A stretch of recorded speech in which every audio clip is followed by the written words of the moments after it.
J'ai commencé à travailler à 15 ans parce que personne ne m'avait dit de ne pas le faire, c'est l'explication la plus simple, rien d'héroïque ni de tragique, juste la compréhension silencieuse que si je voulais des chaussures à ma taille, des déjeuners à la cantine sans commentaires désobligeants ou la liberté de sortir de l'appartement sans avoir à quémander de l'argent, je devais m'en charger moi-même. Mes parents appelaient cela de l'initiative avant de l'oublier complètement, et à 16 ans, je payais déjà la majeure partie de mes dépenses personnelles, puis à 18 ans, mon entrée à la faculté est devenue un puzzle complexe composé de petits boulots étudiants, de bourses du CROSS et d'une gestion budgétaire si serrée qu'elle m'apprenait quelle semaine je pouvais me permettre d'acheter des fruits frais. Je n'ai jamais sollicité l'aide de mes parents car les rares fois où j'avais laissé entendre que j'en avais besoin, la conversation revenait systématiquement sur mon frère cadet, Lucas, sur son stress au lycée, son potentiel et son avenir incertain. Car il était le projet de la famille tandis que j'étais la preuve vivante qu'il n'avait pas à s'inquiéter pour moi. C'est devenu mon rôle sans que personne ne l'exprime jamais à voix haute, et quand j'ai enfin pris mon propre studio, un sentiment de soulagement a flotté dans la maison, comme s'il y avait moins de bruit et moins d'exigence, puis lors de l'obtention de mon diplôme. Les félicitations furent brèves et pragmatiques, et lorsque j'ai décroché un CDI stable, ma mère a simplement dit que c'était une bonne chose et qu'il savait désormais que je m'en sortirais toujours, ce qui n'était pas un compliment mais une manière de clore mon dossier. J'ai acheté mon premier appartement à 25 ans, un mardi matin pluvieux, j'ai signé les documents chez le notaire, j'ai serré des mains, puis j'ai conduit jusqu'à mon nouveau chez-moi pour m'asseoir seul dans le salon vide et savourer le silence. Sans cérémonie ni publication sur les réseaux sociaux. Je ne l'ai pas annoncé immédiatement à mes parents, non pas par secret, mais parce que cela ne me semblait pas être une chose que je devais justifier, pourtant ils ont fini par l'apprendre car ce genre de nouvelles finit toujours par circuler. Et leur première réaction n'a pas été la colère mais la confusion. Mon père m'a demandé comment j'avais pu me payer cela, non pas sur un ton accusateur mais d'un air déstabilisé, et j'ai expliqué que c'était le fruit de mon salaire, de mes économies et de plusieurs années de privation, ce à quoi il a répondu par un hochement de tête lent. Comme si mes calculs l'offensaient personnellement. Après cela, le ton a changé, les conversations se sont raccourcies, ma mère posait moins de questions sur ma vie et davantage sur mes projets d'avenir ou sur mon intention d'aider davantage la famille maintenant que j'étais à l'aise, un mot qu'il n'avait jamais utilisé auparavant à mon sujet. Lucas vivait toujours chez eux, cherchant encore sa voie et recevant une aide financière décrite d'abord comme temporaire, puis nécessaire, et enfin comme légitime. Si bien que son manque de progression était devenu une préoccupation familiale majeure alors que ma propre réussite n'était plus qu'une toile de fond.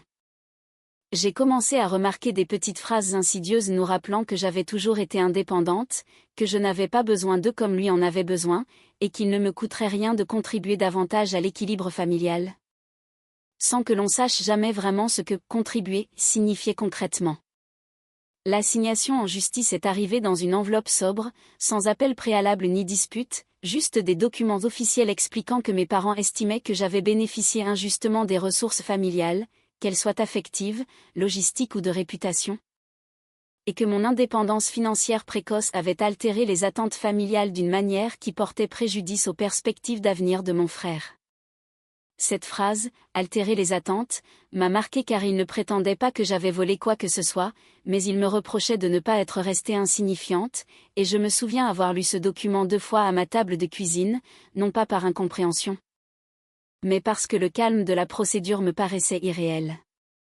Ce n'était pas écrit comme une vengeance mais comme une correction, comme s'il rectifiait une erreur de parcours, et je n'ai pas appelé, je n'ai pas pleuré, je n'ai pas ressenti la colère que l'on attendrait dans une telle situation, j'étais surtout étrangement embarrassée. Comme si j'avais mal compris les règles d'un jeu que tout le monde maîtrisait sauf moi. J'ai engagé une avocate parce que c'est ce que la lettre m'imposait de faire, et lors de notre premier rendez-vous, elle m'a écouté sans m'interrompre avant de conclure que cette affaire n'était absolument pas une question d'argent, ce que je savais déjà au fond de moi.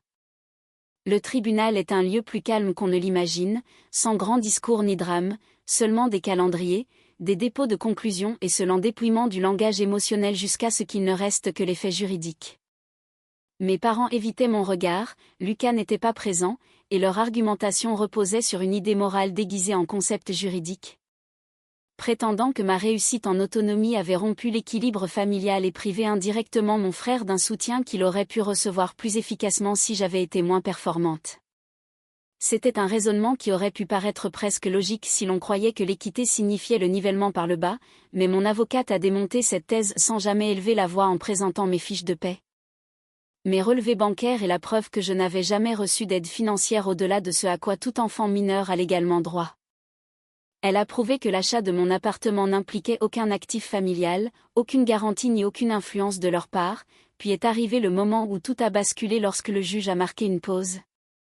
A regarder mes parents et leur a demandé s'ils pouvaient identifier une seule contribution matérielle concrète faite à mon égard après mes 18 ans qui justifierait une telle demande.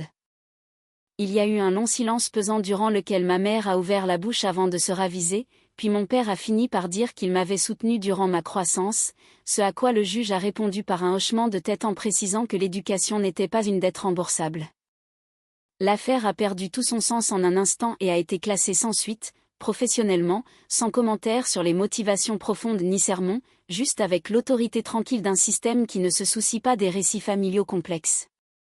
À la sortie du palais de justice, mes parents sont passés devant moi comme si j'étais une parfaite étrangère, et j'ai vu sur le visage de ma mère un air de soulagement, non pas d'avoir perdu, mais de ne plus avoir à s'expliquer.